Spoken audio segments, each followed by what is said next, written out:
Welcome to the Double D Do Business podcast by RLC with your hosts, Dave Evans and Debbie Halls-Evans, where they meet each week with guests and discover ways you can help yourself and others become best version businesses, teams, and people.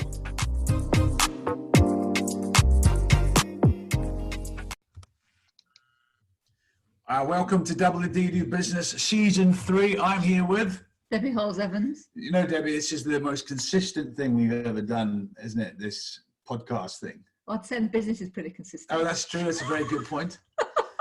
Now, we're going to talk about someone today, or with somebody today, who, of course, is involved in multiple faceted roles. Well, not of course, because nobody knows that yet. That's true. That's linguistically correct. Yeah. Debbie, would you like to introduce our guest on this episode? Well, I'm going to get them to introduce themselves because they are mastering, and I'm sure you'll tell us different, but you're mastering how to do many things at once, and particularly with COVID, I think your story is really interesting. So over to you, introduce yourself. Well, great to be with you both. My name is Martin CODY. I am a co-founder of a company called Seller Angels and also a full-time business development specialist for a healthcare company called Medica. And this is the bit I want to explore with you, Martin, is in reference to having a full-time, very intense job. This is not just a, I kind of do 9 to 5 job. And also, with the help of your beautiful wife, run Seller Angels, which is, again, it's a really established business. How do you do the both? It's, and just for everybody's edification, Seller Angels is an online direct-to-consumer wine company here in the United States, and it exists solely in the digital space, so there is no bricks and mortar, and it is a fine wine curator specializing in Napa and Sonoma wines. So that is, in fact, a full-time gig. It does require an extensive amount of time investment, and we founded that business in 2010. The healthcare gig is something that I'm also very passionate about because it's healthcare I've been involved in for 30 years. And this is really transforming the way data moves within the United States healthcare system in a more efficient manner to decrease healthcare costs for everybody, but also at the same time allow physicians to be onboarded with payers in a more efficient manner so that they can start rendering services sooner and then earning an income from those services rendered. So yes, both are pretty complex and require a significant amount of time investment. And I think that probably the most critical factor is the management of time. Okay. So how do you value time in your life then? So let's go philosophical first. What's your emotional or human connection to time, Martin? If you were teaching me to appreciate time, what are some of the things you might say? It's a wonderful question. And I wish I knew now, or I wish I knew 30 years ago about time, what I know now about time. And I think you can peel back this onion as it relates to time philosophically with kind of the language that we use surrounding time. We can kill it, we can waste it, we can spend it. Those are all depleters of time, or we can invest it, we can recoup it. And so time to me is the single most important element or building block of success, bar none. It is, to me, it's sacred in the capacity of how do we want to utilize it from an efficiency standpoint. It's the only thing that they aren't making more of. It can be, and there's countless phrases on this. You can be wiped out financially multiple times over and still build a fortune, but you just can't get time back. And we use it or invest it in my opinion, inappropriate manners. And it's amazing to me when I've taught sales over the years and had people underneath me, we would talk about this at length to say, okay, well, did you watch the football game on Sunday? And for the United States, that's the football where there's 11 on 11. Yeah. And they wear helmets. And the answer was almost always yes. I don't know what that means. No, I don't know what you're talking about. No. Soccer. Yeah, okay. No. But there's 3 hours of your life that you watch that game every Sunday that you won't get back. Now, if that's part of your discretionary enjoyment of time, that's great. And if you have figured out a way to fit that in your life, that's fantastic. But I've found too often most people haven't, and they end up wasting a very, very valuable 3 hours that could have been used to produce something or enhance their own knowledge on something, or become a better skilled at any individual task. So for me, it's really all about the appropriateness of time management and finding ways to increase the return of the investment in time. So let's look at Seller Angels for a moment, and we are huge fans of Seller Angels. Love it. I think it's awesome. Because I think you do two things. You directly connect, and you can feel and sense the experiences from the exclusive places you source your wine from. And we'll explore that in a moment as well, for you to tell us a bit about that. But also, you really get the energy of you and Denise from the business too, and your team. And I love that. And whenever our clients have received, if you're listening to Double D Do Business today and you're thinking, wow, I'm in America, I could do with some really cool gifting.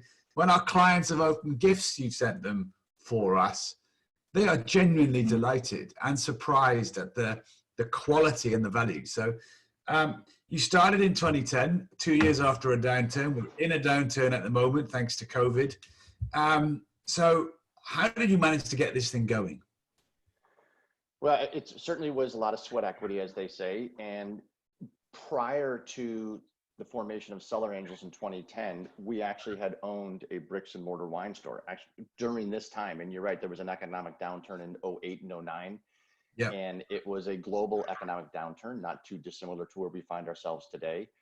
And as a result of that, you saw industries being transformed, and many businesses, specifically to us, near and dear to us, were small, independent, family-run wineries, and they were going bankrupt through no fault of their own, but just through really not a global pandemic, but at that point in time, it was more of a global financial crisis of greed.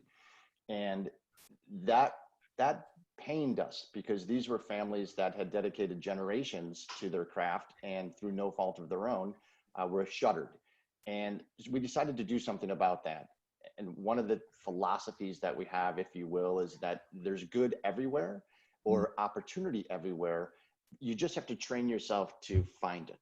And if you looked at 08 and 09, we weren't spared from that financial calamity at all. We had 5 investment properties that we were underwater on and that sort of thing. So we were very, very close to financial ruin, and we decided to actually take on another project, which in hindsight might not have been the wisest thing to do. But it actually afforded us the opportunity to say, okay, there's paranoia all around us. There's calamity all around us. Through this, there has to be an opportunity for good. Let's train ourselves to find that and seize that opportunity for positivity. And again, I don't do this without the assistance of Denise. She is really my spouse, the one behind the scenes that actually is the glue of the organization. And I think that allows a lot of the success of the organization, because there's 2 people doing this in capacity to manage the day-to-day operations of things.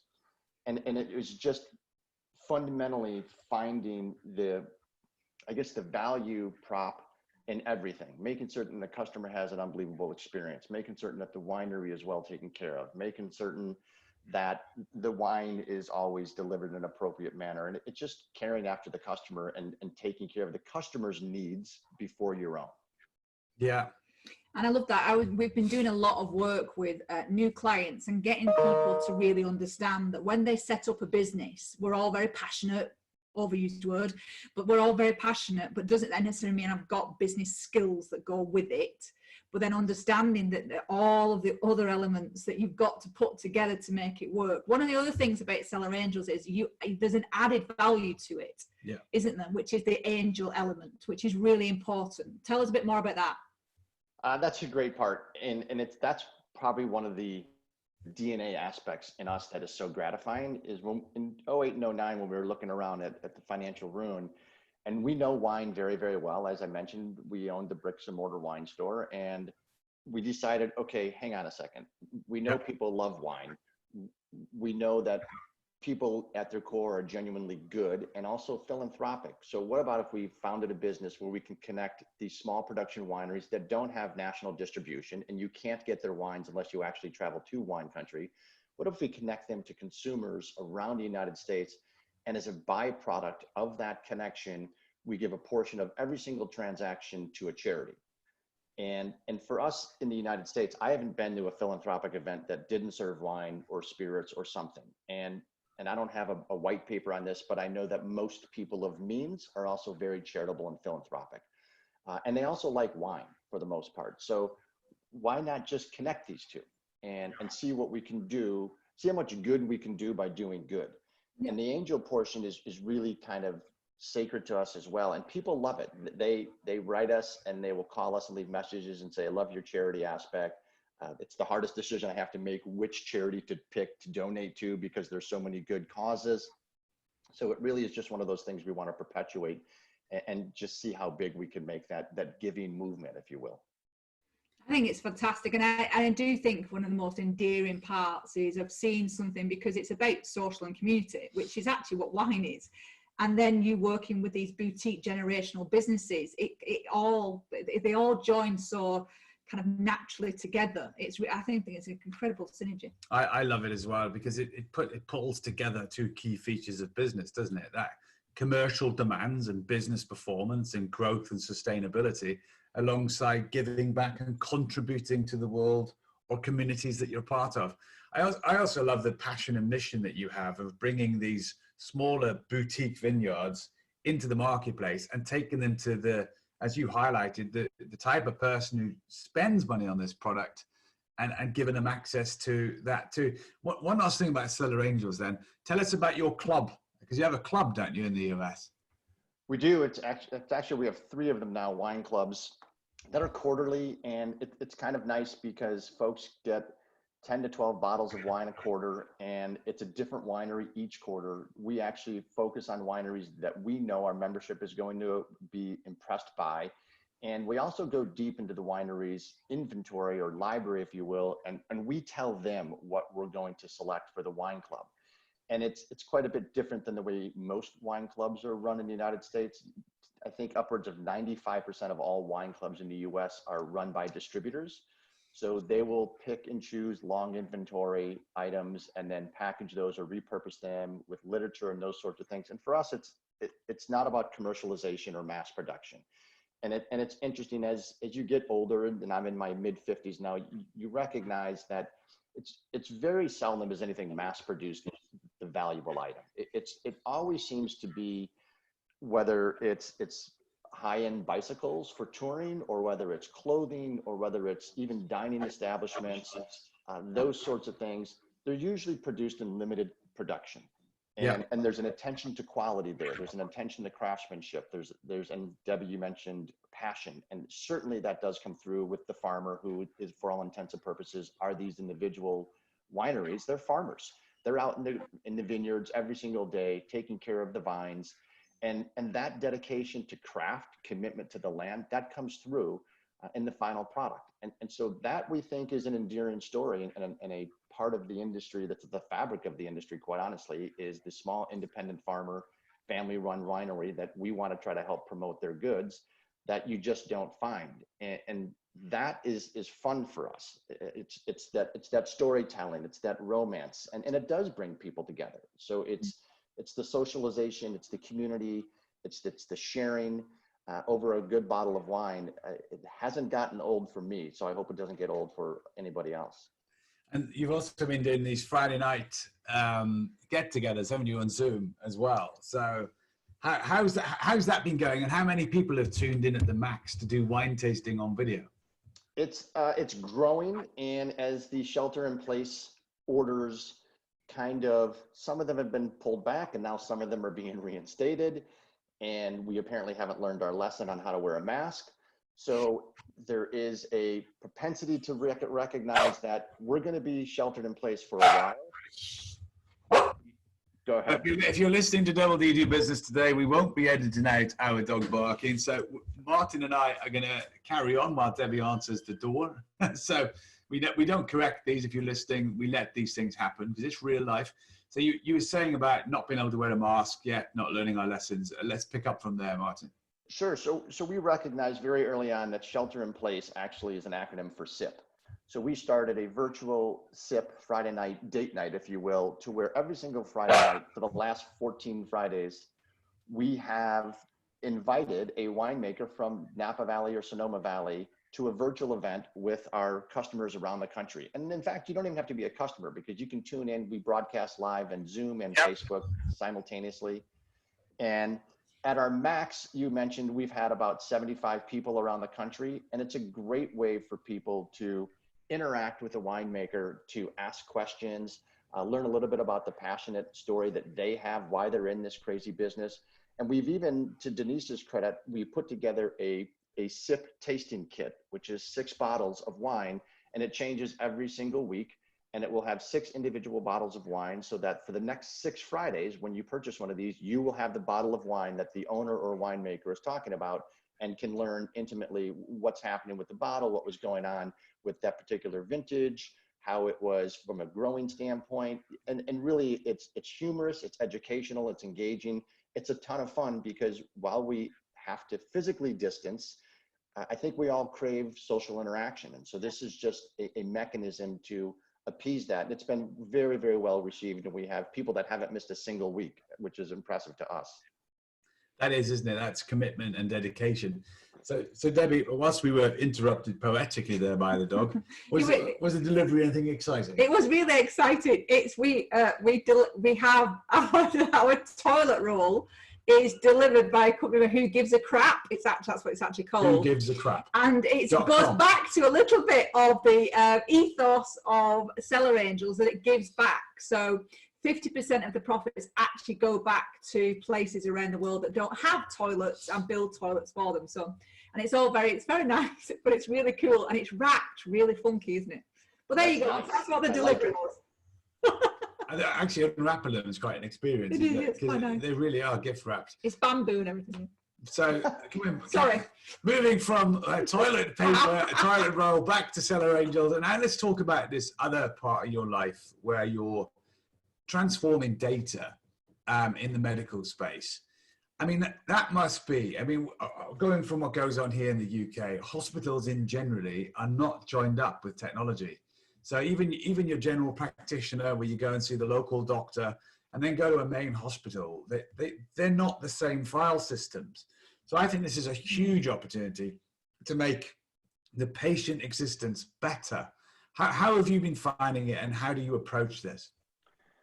Yes, it's interesting because the two worlds collide from wine and healthcare, and luckily it actually healthcare brought Denise and I together. So she was a nurse, and we met 20 some odd years ago at a medical conference, but no one would design the healthcare system data movement the way it is currently designed in the United States. It's just fraught with inefficiencies from the word go. Yeah. And as a practitioner, as a physician, it's the only vocation that I know of in the world where you are going to perform a service without knowing what you are going to get paid for that service in advance. So when you think about that, and this isn't fixing a car, this is healthcare. So it's a pretty important service that they're performing.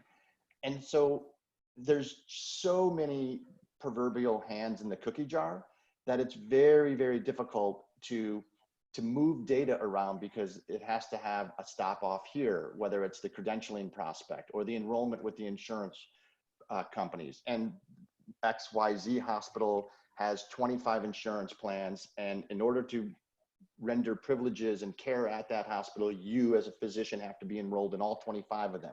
And each one of those 25s has a different packet of information.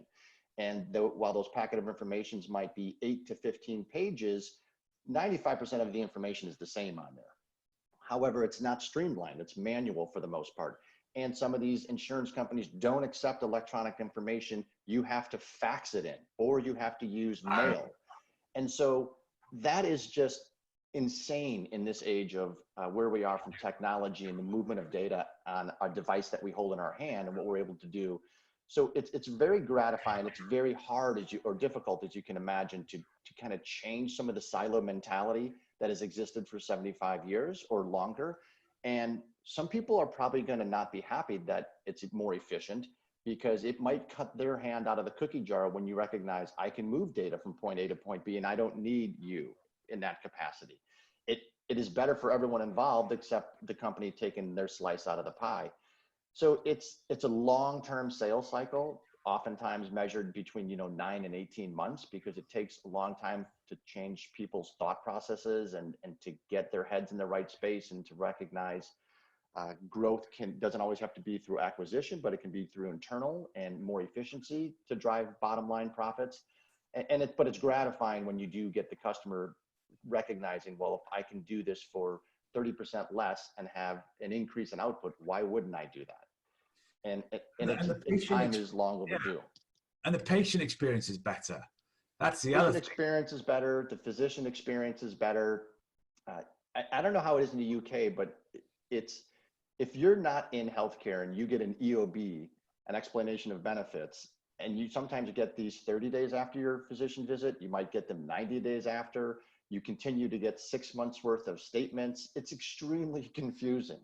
And so the patient experience has an opportunity to be greatly enhanced with this, and as does the physician experience, and it just benefits everybody involved in the process.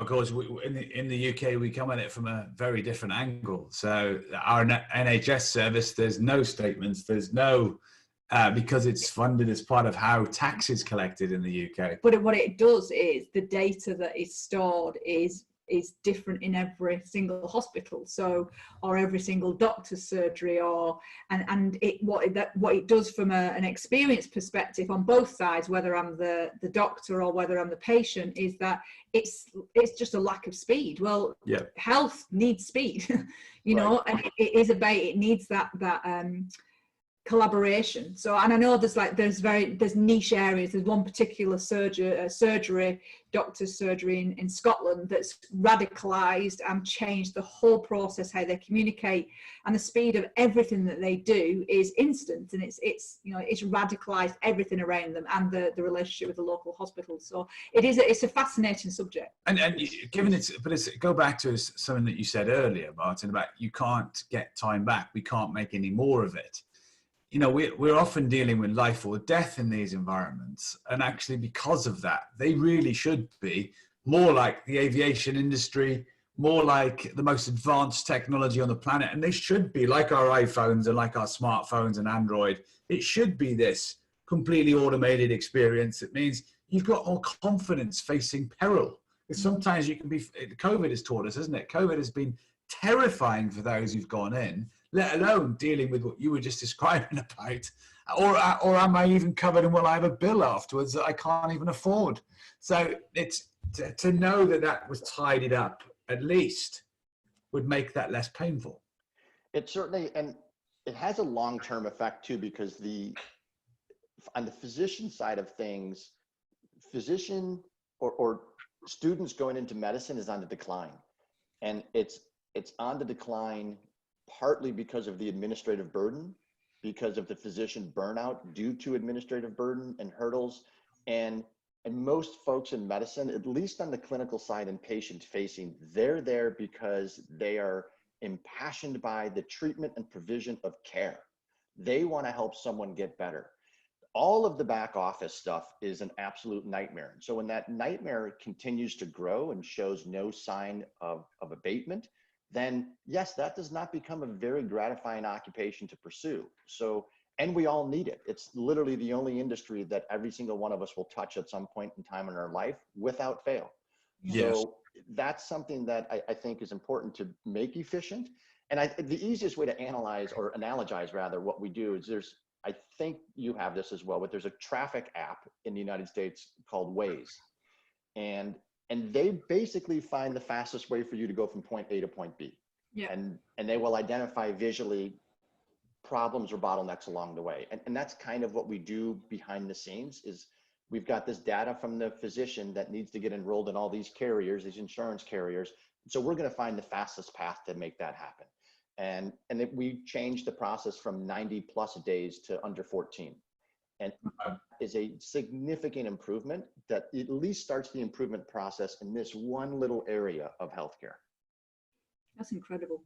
So can I just go back to, because I think it kind of ties it all together neatly, is you talked about time, and I think, that, as you said, both of the businesses reflect that. One is quality time, generational time, and also the language which fascinates me because I love linguistics, but the positive element of using time and using positive language with time.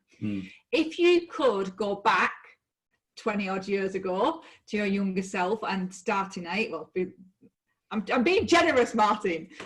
And what 3 things would you do about time? Because I think that when we ask clients what is their biggest challenge, I would pretty much say 8 out of 10 will say time management. So what are the 3 things that we must do and we must get right? So I've thrown that on the spot, so apologies. That's fine. This would be another whole podcast, but if I could tell my younger self, so to speak, some axioms as it relates to time, I would first and foremost tell myself, stop wasting so much time beating yourself up. And that gets to really clearing up your headspace. And the amount of time that I wasted in my 20s just demonizing myself it pains me today to recognize what a waste that was. Yeah. So self-forgiveness, I would invest a little time in understanding self-forgiveness in that capacity. And I think to a large degree, because of technological advancements, people today have it exponentially easier than we had it from a time management standpoint 25, 30 years ago. I mean, the power that we have in our palm in a smartphone, whether it's organizational skills, calendars, habit apps, those sorts of things and I'm very big these days into micro habits. Yeah. And I wish I spent or invested more time in productivity back in my 20s. And I think this is a crime of youth, or one of those things where you recognize, hey, you're in your 20s, all right? You're post-university, go enjoy yourself. And trust me, I did. And you have a couple friends that we both know that will vouch for that. Yeah. But so that's all part of that maturation process, and that's all part of the evolution of knowledge attainment. But I would certainly say, don't beat yourself up as much as you did. Forgive yourself in that capacity, because you waste a lot of time in the self-loathing environment. I would probably tell myself, listen, find 3 or 4 or 5 things that are very, very important to you from a pursuit standpoint, and invest time in those areas. And then I would also strongly encourage my younger self to identify the areas of fulfillment of which you find fulfillment internally, and see if you can enhance those. Love it. That's a chunky meal plate right there, isn't it? What you need is a nice glass of wine to wash down that. It is 7 a.m. in Chicago. Yeah, but it's I believe a good friend of ours, whose name shan't be mentioned, will say it's always wine time somewhere in the world. That's correct. Yeah. So I love these bits of advice. And if you're listening back to Double D Do Business today, we are talking to Martin from Seller Angels and his wife, Denise, and Martin, the data technological super salesman driving change in medical practices across the States. And we are absolutely visiting the tips just a moment ago, that if you were giving advice to yourself in the past, that you could make, clearing your headspace, practicing self-forgiveness, giving yourself a bit of a breathing space. I think it's great advice alone, and investing in those 6 areas that you find fulfillment in and inside your head too. So great feedback. So Martin, as you look to the future, the continuous adventure that is your life, what are some of the things you're hoping to see manifest themselves in the future? Probably first and foremost is the continuation of personal and professional refinement, and the appreciation of that process. And it's there's a bunch of age-old axioms where it's the journey, it's not the destination, and I strongly believe in that. I also believe, don't let perfect be the enemy of good enough. And we are in the constant pursuit of perfection, but recognizing that you will never attain perfection is also an area of growth, but you should always be pursuing it in whatever endeavor you want to pursue. So from a manifestation of what we're trying to create professionally, we want to have an abundance in all areas, an abundance of health, an abundance in gratitude, an abundance in wealth, an abundance in serving others, an abundance in legacy. And so Denise and I don't have children. So our businesses are our babies, if you will, or our children. And so we want to make certain that we are providing them the single greatest opportunity or opportunities for success.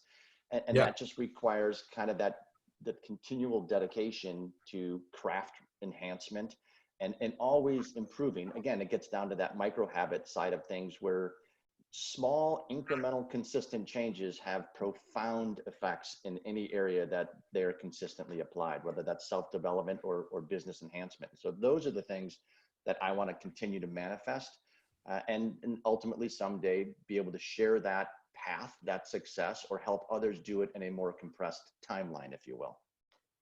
So this has been a special edition of Double D Do Business. Monty's taking part, and earlier And on, the delivery when he was barking, I think what he was saying is he wanted to ask you a question.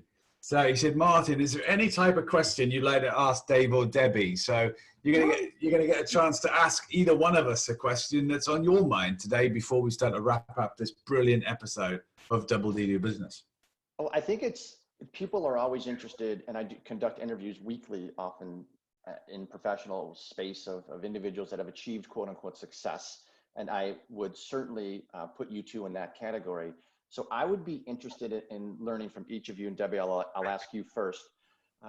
What was the single greatest obstacle you had to overcome? And then in the process of overcoming it, talk to us about the gratification of that achievement. Okay, mine's pretty deep. And it instantly came to me as soon as you said it. And I was my own obstacle, which I really find interesting about. You talked about self-forgiveness. So in my 20s, I was grieving, I was widowed, and I just lived the next 10 years of my life. I wasted time. I genuinely wasted time. So I was my own obstacle. And I think the gratification is, one, I'm 50 in 6 weeks' time, and I am so proud to be 50 and actually have got there. And the satisfaction and joy that comes from appreciating even, and I love your micro habits element as well, but it is that whole thing of just seeing everything for what it is, and it's actually bloody incredible. So the ability to wake up next to this amazing man every morning is incredible. The ability to, we have got 5 children, and actually knowing we are blessed that they're all healthy, and grandchildren that are healthy, that is, to me, is incredible to be able to be that blessed. So I think removing myself and actually not labeling myself, not limiting myself, and just saying, I am who I am, like it or lump it, but actually look what you've achieved. And I think that's the biggest thing for me, is recognition of everything. Because it's never about the big bucks at the end. It's always those tiny little things that make it all the worthwhile. Those are the bits that we can really dismiss. And I think there's two. So one is slightly humoristic with a serious intent. I think Debbie was one of my biggest obstacles. Welcome to this version of marital counseling on Double D Do Business, yeah. But if I think about the amount of time that would have consumed in relation to today's podcast, so time that it would have consumed for me to be patient, get restorative, peaceful time in my own headspace while you were fighting and working this through, because it was, it's only been in the last 6 or 7 years that Debbie's really found a space to get past the grieving from the past. So that takes up space. And therefore, I would say that was one of my biggest obstacles. No, it's actually all right. Because the reward of it far outweighs the risk. And, in the leadership book, I was very specific about Debbie is a key to my psyche. She's a key and an enabler, right? So back then the key could go left or right, enabling or disabling. But these days, she's a complete enabler, where whatever talent I had, she was an enabler to help me see that I had to put down loyalty I was giving to people who, frankly, didn't deserve it, who were in my life for a very long time. And I had to, once Debbie started going through this phase, it allowed me to fully embrace being my optimized self, whatever that is. No, I think that's extremely profound and powerful. And it touches upon another element of that, which is in order to really receive, you kind of have to let go. Totally. Yeah.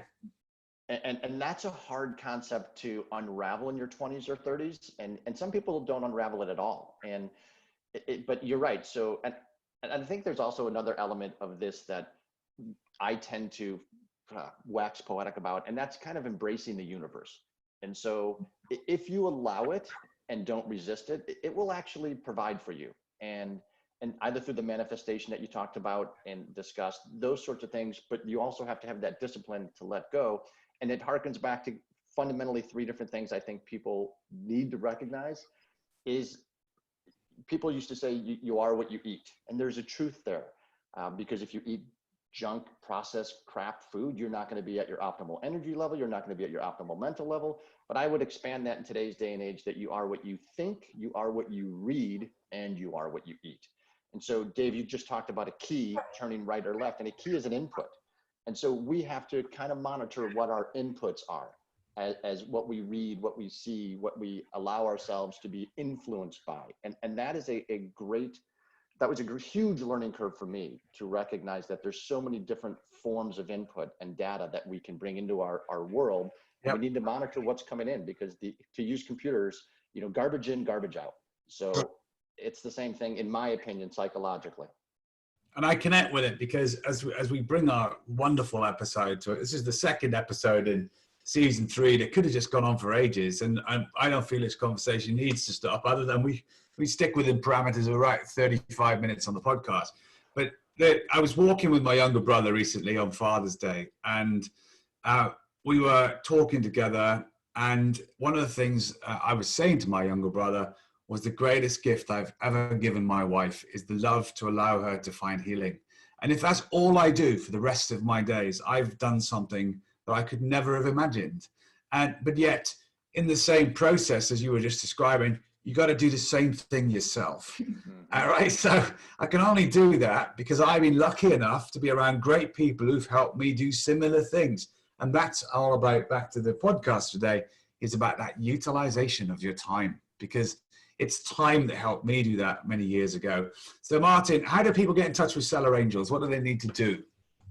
www.cellarangels.com. Cellar like a wine cellar, and angels like what we all believe to know as angels. And if you're in the US, you've got to get on that site. If you've got clients, you've got to order gifts from Martin's company with Denise, and you will delight your clients and customers. I was just going to say, you can order for delivery across the whole of the states, can't you? Because of it's alcohol. Or so a couple, isn't it? It's just there's 4 or 5 that still haven't caught up to the 20th century, and but for 45 out of the 50 states, you can order directly online and pick a charity, and we donate to the charity. I think the biggest thing too is keep in mind you can't get these wines. They are limited production. They aren't in stores. They aren't in retail. You usually only get them from the winery's mailing list. And so you get access to some of the best of Napa and Sonoma, and someone benefits as a result of your passion. And good luck revolutionizing the medical world too. Fingers crossed. So as we close this out, thank you for listening to Double D Do Business, and every success with your learning. You've been listening to the Double D Do Business podcast, brought to you by RLC and sponsored by CoachPad, the coaching tool built for you by coaches for coaches. If you would like any assistance or help for what you've heard today, please feel free to get in touch with us at info@rlc-global.com. That's info@rlc-global.com. And we would be delighted to hear from you. Wishing you every success with your learning.